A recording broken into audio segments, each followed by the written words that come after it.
नमस्कार मित्रों, सहपाठियों एवं शिक्षक साथियों, सुनने वाले सभी श्रोतागण को मेरा नमस्कार।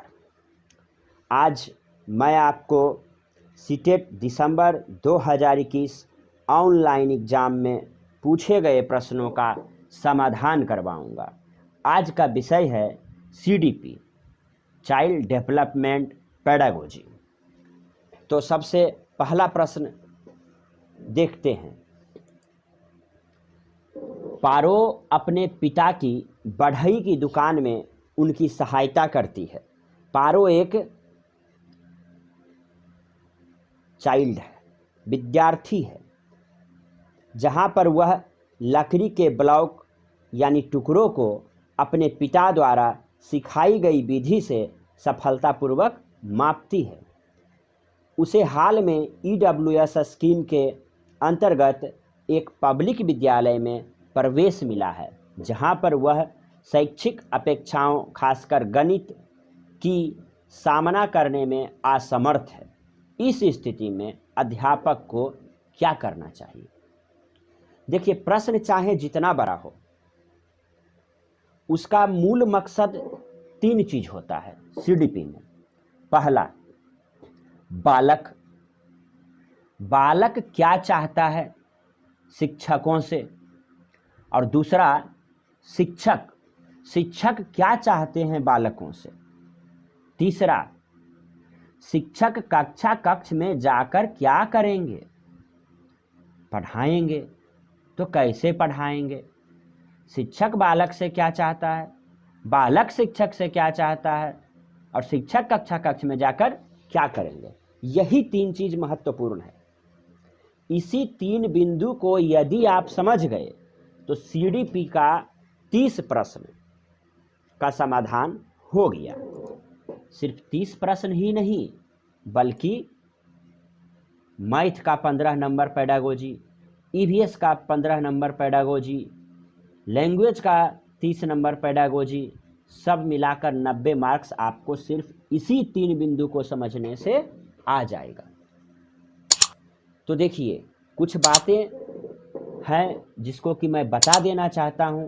क्वेश्चन को सोल्व करने से पहले आप लिखना चाहते हैं तो लिख सकते हैं। सबसे पहला है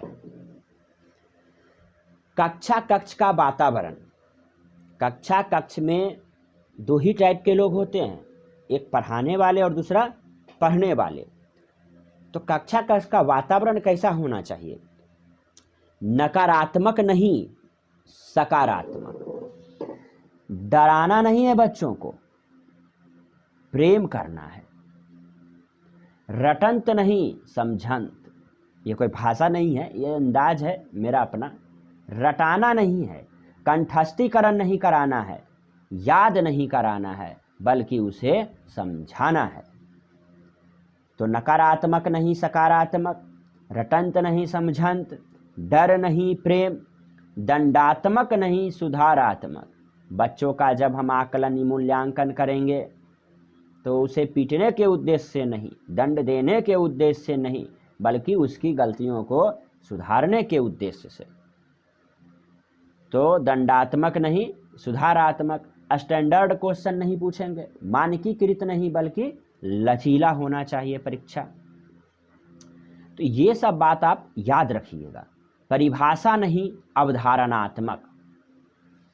इतना बात आपको याद रखना है। हर एक एग्जाम में आएगा, हर साल आता है, हमेशा हम इसको देखेंगे। हर विषय में आता है, सिर्फ CDP में ही नहीं बल्कि मैथ में भी आता है। हर विषय के पेडागोजी में आता है। दूसरा, कक्ष में पढ़ाएंगे कैसे?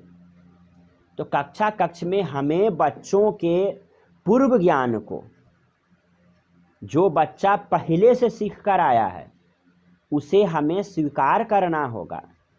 विविध पृष्ठभूमि के बच्चे कक्ष में आते हैं, जिसे हमें स्वीकारना होगा। उनकी संस्कृतियों का सम्मान करना होगा। बहुसांस्कृतिक कक्षा हो जाता है, अलग अलग संस्कृति के बच्चे पढ़ने आते हैं, अलग अलग भाषा के बच्चे पढ़ने आते हैं। तो हमें उनसे सीखना चाहिए और उन्हें सम्मान करना चाहिए, उनकी संस्कृति का, और एक्सेप्ट करना चाहिए। तो बच्चा के पूर्व ज्ञान को हमें एक्सेप्ट करना चाहिए। बच्चा जो सीख कर आया है उसे हमें सम्मान देना चाहिए, अवहेलना नहीं करना चाहिए। उसके बाद ही हमें कुछ नया चीज बच्चों को सिखाना चाहिए। इसे ही कहा गया है आत्मसातीकरण, पियाजे के द्वारा दिया गया संज्ञानात्मक विकास के सिद्धांत में। आत्मसातीकरण क्या है?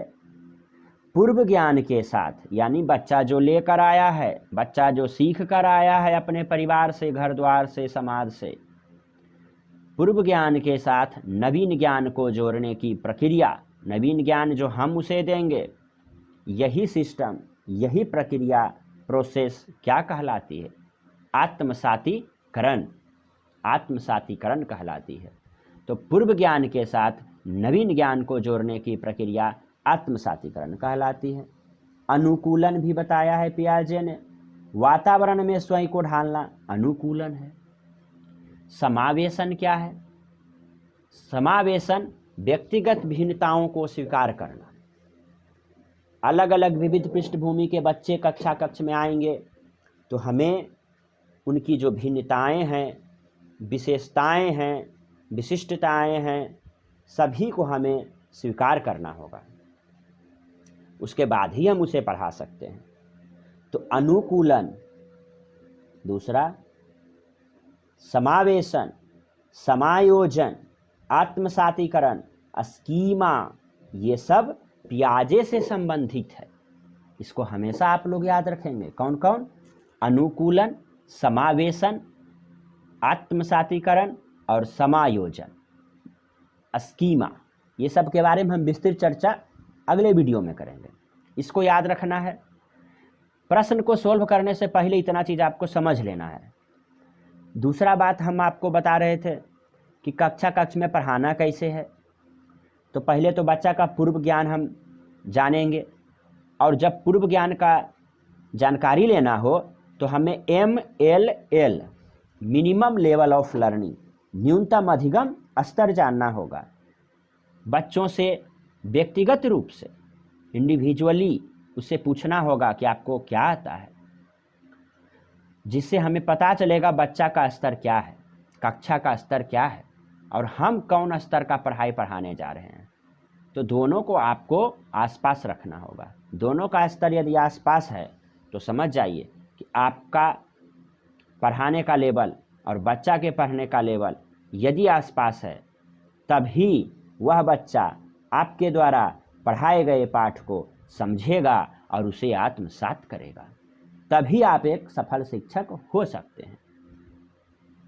तो NCF भी कहता है, NCF 2005, कि हमेशा ज्ञान को बाहरी जीवन से जोड़िए, वास्तविक जीवन के अनुभवों से रिलेट करके पढ़ाइए। तभी बच्चा में जिज्ञासा होगा किसी भी चीज को जानने का, क्योंकि कक्ष के बाद वह उसी दुनिया में जाने वाला है, वास्तविक जीवन में जाने वाला है, उसको जीने वाला है। तो यही अनुभव उसे काम देगा। इसलिए हम बच्चों को कैसे पढ़ाएंगे? कक्षा के चारदीवारी से बाहर ले जाकर भी पढ़ाएंगे। ज्ञान को बाहरी जीवन से जोड़ेंगे। एक विषय पढ़ा रहे हैं तो उसको दूसरे विषय से भी कोरिलेट करेंगे, तभी बच्चा में ज़्यादा समझ होगा। विभिन्न प्रकार के उदाहरणों के माध्यम से पढ़ाएंगे। उदाहरण दो प्रकार के होते हैं, पहला स्पष्ट उदाहरण और दूसरा गैर उदाहरण। जब शिक्षक किसी तथ्य को स्पष्ट रूप से बच्चों को पढ़ाता है तो कुछ बच्चों को समझ में आता है और कुछ बच्चों को समझ में नहीं आता है। जिन बच्चों को समझ में नहीं आता है उन बच्चों को शिक्षक गैर उदाहरण यानी वास्तविक जीवन के अनुभवों से जोड़कर उसे बताता है, तब वह बच्चा उसी बात को समझ लेता है। इस तरह से विभिन्न प्रकार के उदाहरण को देकर पढ़ाने से बच्चा अधिकांशतः अधिगम प्राप्त कर लेता है। इसके बावजूद भी जो बच्चे नहीं सीखे, उन्हें शिक्षक गतिविधि के माध्यम से सिखाता है, विभिन्न प्रकार के उपकरण का मदद लेकर सिखाता है, जैसे TLM शिक्षण अधिगम सामग्री, टीचिंग लर्निंग मटेरियल। तो इस तरह से बच्चों को शिक्षक बताते हैं। इससे क्या होता है, बच्चा रटता नहीं है बल्कि समझता है, परिभाषा नहीं अवधारणा, और जब अवधारणा होगा तभी बच्चा के ज्ञान का रचना होगा या संरचना होगा, तभी बच्चा कुछ नया करने के लिए सीखेगा, जिसे हम क्या कहते हैं, जिसे हम सृजनात्मक कहते हैं, क्रिएटिविटी कहते हैं।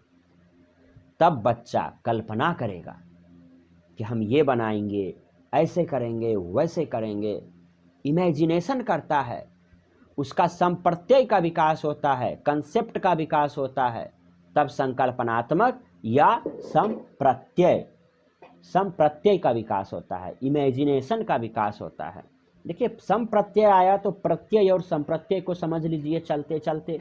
ये सब टॉपिक पर हम आपको विशेष रूप से अगले कक्षा में बताएंगे, लेकिन चलते चलते थोड़ा जान लीजिए प्रत्यय किसे कहते हैं। मानसिक बिंब को प्रत्यय कहते हैं, और मानसिक बिंब के साथ जब नाम और उसकी विशेषता जुड़ जाए तो उसे हम संप्रत्यय कहते हैं। विशेष जानकारी अगले वीडियो में प्राप्त कर लीजिएगा।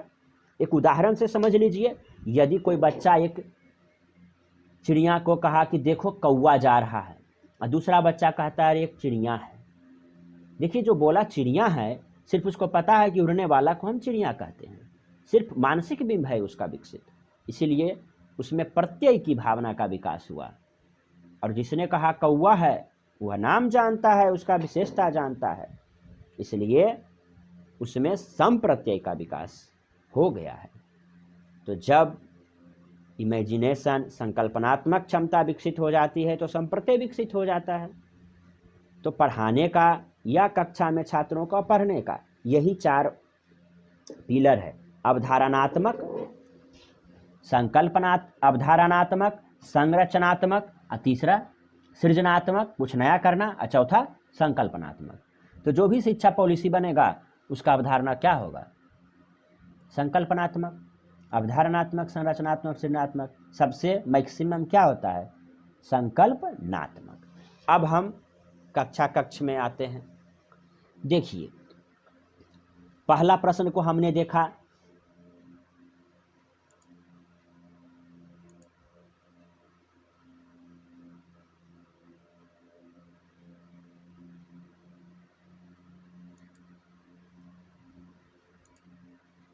एक मिनट, इसमें खास क्या है, प्रश्न जितना भी बड़ा हो 3 चीज आप जरूर जानने का प्रयास कीजिए। पहला क्या, छात्र, और दूसरा शिक्षक, और तीसरा कक्ष में शिक्षक क्या करेंगे। तो देखिए, ये जो पारो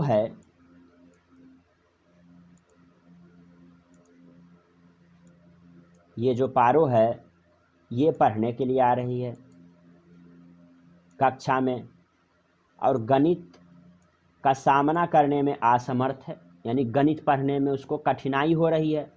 तो अध्यापक को क्या करना चाहिए, और वह क्या करती है, तो पिता द्वारा सिखाई गई विधि से सफलतापूर्वक मापती है। यानी पारो घर से सीख कर आई है, परिवार से सीख कर आई है, समाज से कुछ सीख कर आई है, क्या, तो लकड़ी के टुकड़ों को मापना। अब बताइए शिक्षक को क्या करना चाहिए, उसके पूर्व ज्ञान को एक्सेप्ट करना चाहिए। तो ऑप्शन पढ़ते हैं 4 नंबर से, पारो को परीक्षाएं देनी चाहिए, सिर्फ एग्जामिनेशन देने से या रिवीजन करने से क्या ज्ञान का कंसेप्ट बढ़ेगा, नहीं बढ़ेगा। क्या कहेंगे कि तुम रे नहीं पढ़ेगा, ऐसा नहीं कहना चाहिए, नकारात्मक नहीं सकारात्मक। पारो को प्रासंगिक बनाना चाहिए, तथा पारो द्वारा विद्यालय के बाहर अभी हमने बताया था, ज्ञान को बाहरी जीवन से जोड़िए, गणितीय अनुभवों का समावेशन करना चाहिए। और पहला ऑप्शन में है कि पारो को घर पर सीखे ज्ञान को, यानी पूर्व ज्ञान को स्कूल से सीखे ज्ञान यानी नया ज्ञान से अलग रखना चाहिए। नहीं, हमने क्या बताया था कि पूर्व ज्ञान को नवीन ज्ञान से जोड़ना ही आत्मसातीकरण कहलाता है। तो ये तो आपका गलत हो गया, नकारात्मक नहीं सकारात्मक। सिर्फ एग्जाम और रिवीजन करने से ज्ञान का संकल्पना विकसित नहीं होगा। तो क्या करना होगा? पाठ्यक्रम और अध्ययन सामग्री को पारों के लिए प्रासंगिक बनाना चाहिए और विद्यालय के बाहर सीखेगा यानी वही पूर्व ज्ञान को समावेशन करना चाहिए, एक्सेप्ट करना चाहिए। तो पहला प्रश्न हो गया। दूसरा, बच्चे किस शिक्षा शास्त्र द्वारा सबसे अधिक अर्थपूर्ण अधिगम करते हैं? सबसे ज़्यादा बच्चा कब सीखेगा? हमने आपको पिछला कक्षा में भी बताया था और आज फिर मैं आपको बता रहा हूँ। बच्चा सबसे अधिक कब सीखेगा? रटंत नहीं समझांत। समझाना है तो रटना नहीं है। रटना ही हो गया क्या? यंत्रवत अभ्यास, एकदम मशीन जैसा रिवीजन करना, रटना नहीं। सिर्फ लंबा चौड़ा व्याख्यान देने से नहीं होगा, व्याख्यान देने से नहीं होगा। विभिन्न चरणों पर उपयुक्त इनाम देने से भी नहीं होगा। इनाम देना मतलब आप अभिप्रेरणा को समझ लीजिए एक लाइन में। अभिप्रेरणा, मोटिवेशन क्या है? तो अभिप्रेरणा दो प्रकार के होते हैं, आंतरिक अभिप्रेरणा और बाह्य अभिप्रेरणा। बाह्य अभिप्रेरणा पुरस्कार और दंड के माध्यम से दिया जाता है। जब हम किसी को दंड देंगे या पुरस्कार देंगे तो बच्चा कितना दिन तक पढ़ेगा? कुछ दिन तक पढ़ेगा दंड के कारण या पुरस्कार पाने की इच्छा के कारण। 2 4 5 पुरस्कार पाया, उसके बाद पढ़ना छोड़ देगा। धीरे धीरे सोचेगा तो क्या दिक्कत है, नहीं भी वो पुरस्कार लेंगे तो दंड और पुरस्कार के द्वारा बाह्य अभिप्रेरणा होता है और यह अस्थायी होता है, कम टिकाऊ होता है। इससे बच्चा ज़्यादा अधिगम नहीं करता है। तो आंतरिक अभिप्रेरणा क्या है? आंतरिक अभिप्रेरणा है जो बात छात्र के दिल को छू जाए। तो दिल को छू लेने वाली बात, वैसी बात जो दिल को छू लेती है, उससे बच्चा का आंतरिक अभिप्रेरणा जागृत होता है। जैसे हम बच्चा को भरोसा दिलाएंगे, विश्वास दिलाएंगे कि देखो तुम यह काम कर सकते हो, तो बच्चों में भरोसा आ जाती है, आत्मविश्वास जग जाती है कि हाँ हम तो यह काम कर ही लेंगे। यह आंतरिक अभिप्रेरणा है।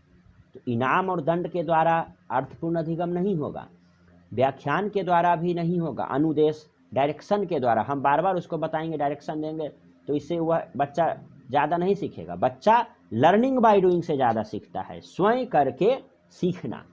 तो स्वयं करके ज़्यादा सीखेगा। और कब सीखेगा? जब बच्चा क्रियाशील होगा, एक्टिव होगा। तो एक्टिव होना जरूरी है।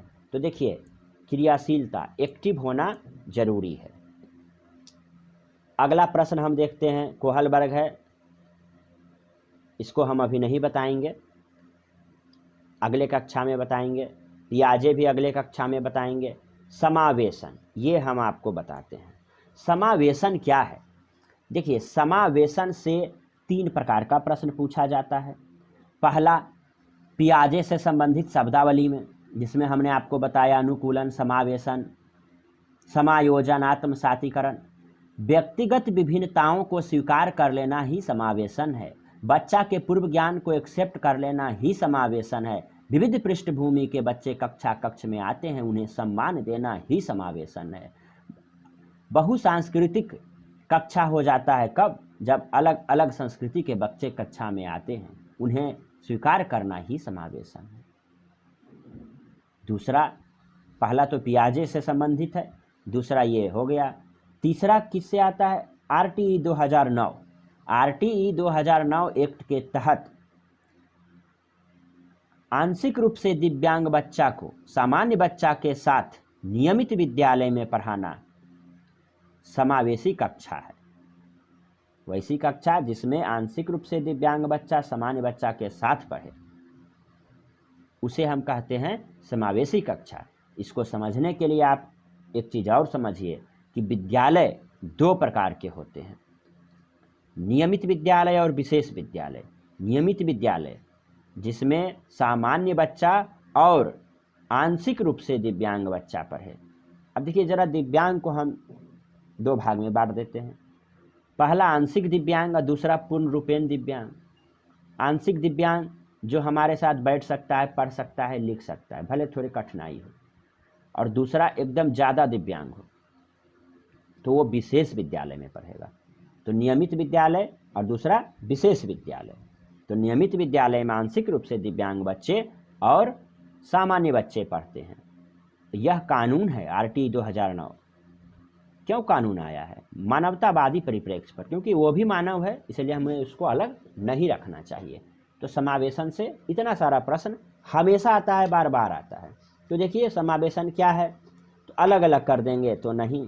स्टैंडर्ड तो हम आपको बताए थे कि मानकीकृत नहीं, लचीला होना चाहिए।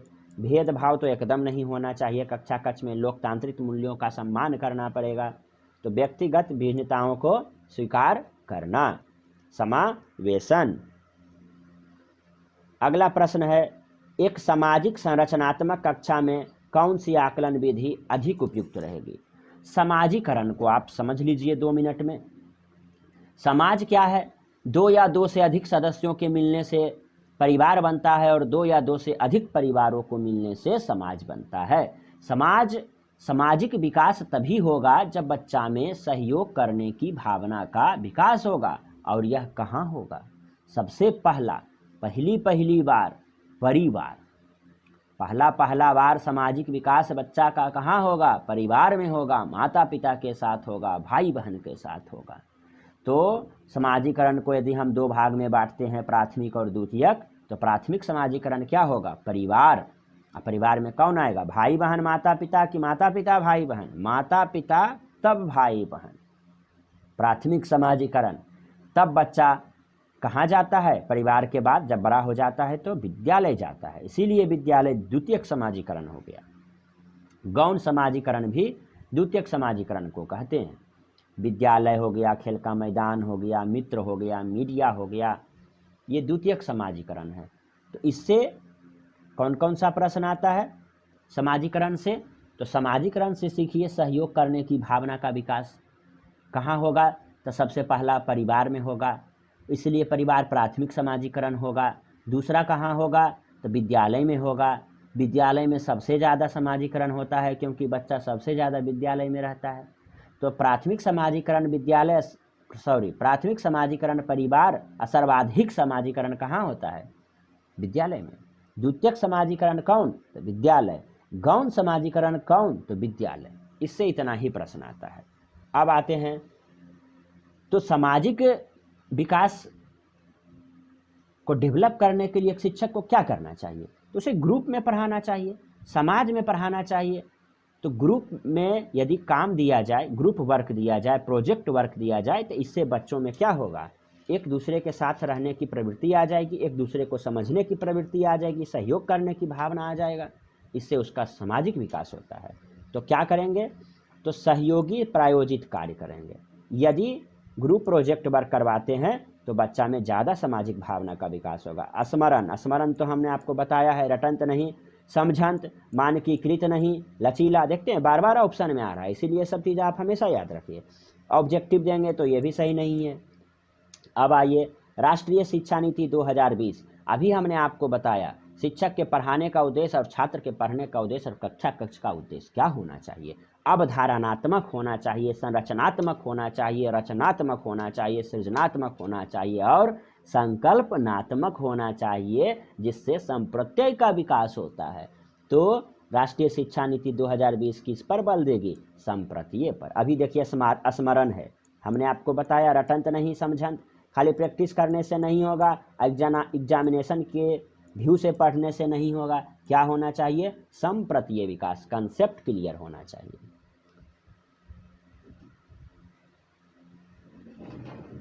अब आइए, रचिता एक गणित अध्यापिका है। इसका सॉल्यूशन मैंने पिछला वीडियो में भी किया था। इसमें मेन क्या है? त्रुटि। देखिए, बच्चा यदि गलती करता है, त्रुटि करता है, तो त्रुटि को शिक्षक को स्वीकार करना चाहिए, उससे सीखना चाहिए और सिखाना चाहिए, ताकि अगला बार बच्चा गलती नहीं करे।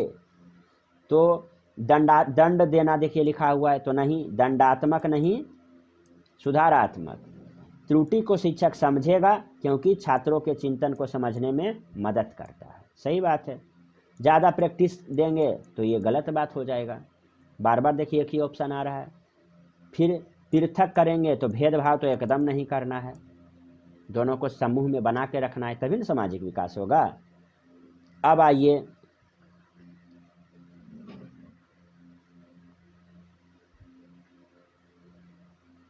एकदम आसान आसान प्रश्न जिसका कि मैंने अभी जिक्र किया है। परिवार में आरंभ होने वाले वह प्रक्रिया जिसमें बच्चे अपनी व्यक्तिगत पहचान जानना शुरू करते हैं, भाषा सीखते हैं, आरंभिक संज्ञानात्मक कौशल विकसित करते हैं। देखिए जी, परिवार आ गया ना, याद है अभी हमने आपको बताया कि 2 या 2 से अधिक सदस्यों के मिलने से परिवार बनता है और 2 या 2 से अधिक परिवारों के मिलने से समाज बनता है। और समाज में सामाजिक विकास कब होगा? जब बच्चों में सहयोग करने की भावना का विकास होगा, और पहली बार कहाँ होगा? परिवार में होगा। तो परिवार क्या हो गया? प्रारंभिक समाजीकरण। एकदम डायरेक्ट क्वेश्चन है ये सब। अभी हम सिर्फ डायरेक्ट क्वेश्चन वाले पर आएंगे। देखिए, छात्रों को विभिन्न प्रकार की सामग्री का प्रावधान करवाता है शिक्षक, स्वनिर्देशित करता है, फ्रीडम देता है, उसको फ्रीडम देता है, आज़ादी देता है कि करो। तो क्या करेगा बच्चा का जब अवधारणात्मक विकास होता है तो ज्ञान का संरचना या रचना करता है, उसके बाद कुछ नया करने के लिए सीखता है, उसके बाद कुछ नया करने के लिए सीखता है, सृजनात्मक करना सीखता है, तब जाकर उसका संकल्पनात्मक समझ विकसित होता है। तो कौन सा विधि है? तो अन्वेषित विधि है। तो बच्चा जब सीखेगा तो सक्रिय होगा, जिज्ञासु होगा, अन्वेषण करेगा, रिसर्च करेगा, खोज करेगा, संकल्पना करेगा, प्रत्यय विकसित होगा। तो कौन हो जाएगा? अन्वेषित अधिगम। देखिए, इसमें भी अंतर्गत है, नहीं होगा। कंपटीशन नहीं करवा रहा है क्योंकि उसको फ्रीडम दिया है, स्वनिर्देशित, खुद का, तो फिर कंपटीशन तो हुआ नहीं। शिक्षक डायरेक्शन नहीं दे रहा है, यहाँ प्रश्न में डायरेक्ट लिखा है क्या?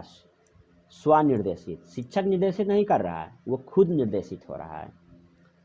अगला प्रश्न है सतत एवं व्यापक मूल्यांकन।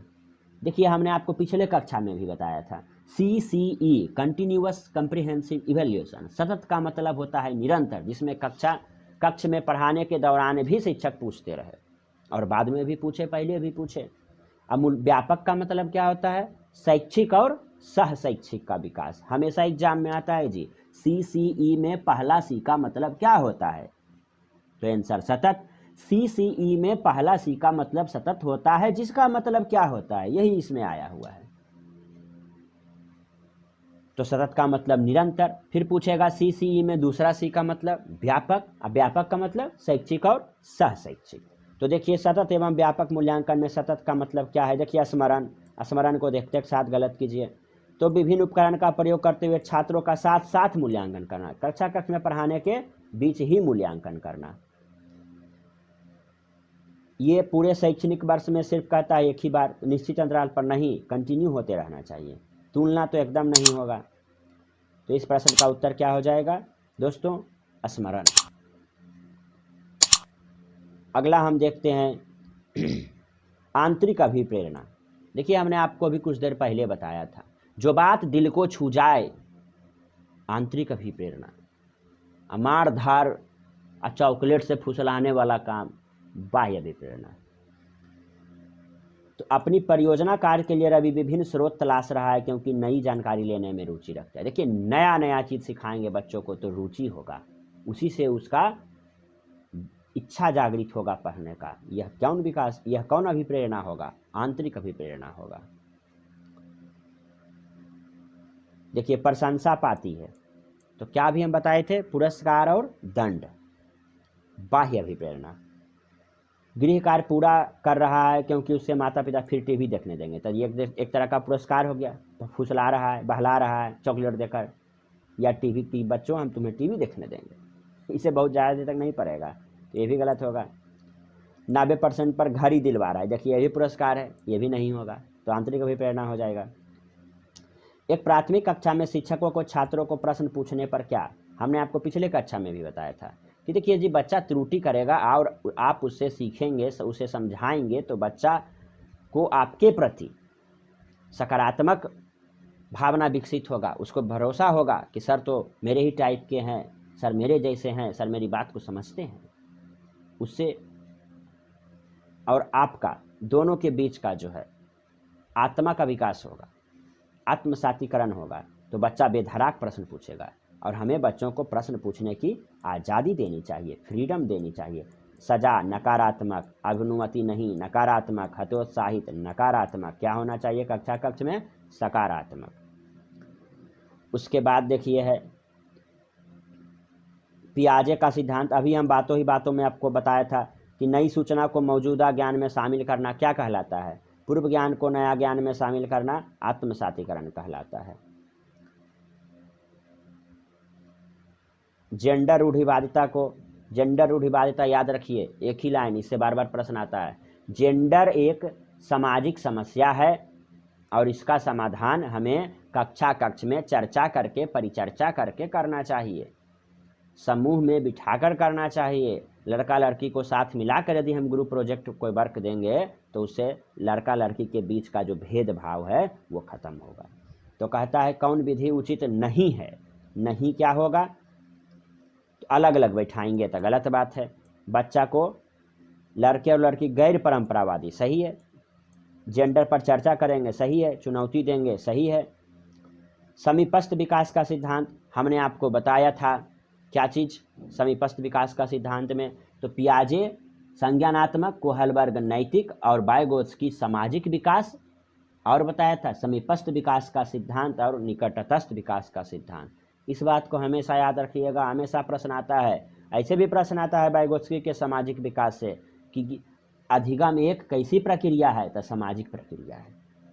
तो इस 3 लाइन को याद रखिएगा, पियाजे का संज्ञानात्मक विकास, कोहलबर्ग का नैतिक विकास, वाइगोत्स्की का सामाजिक विकास, प्लस समीपस्थ विकास, प्लस निकटतस्थ विकास, प्लस एक और SCL सोशल कल्चर लैंग्वेज, सामाजिक सांस्कृतिक भाषिक। तो ये तो डायरेक्ट क्वेश्चन है कि समीपस्थ विकास तो वाइगोत्स्की। एक बच्चा जो आंशिक रूप से देख सकता है, अभी हमने आपको बताया था कि नियमित स्कूल में क्या करेंगे, आंशिक रूप से देखेंगे तो उसे क्या करना चाहिए, तो समावेशी प्रावधानों को पालने वाले नियमित स्कूल में जाना चाहिए।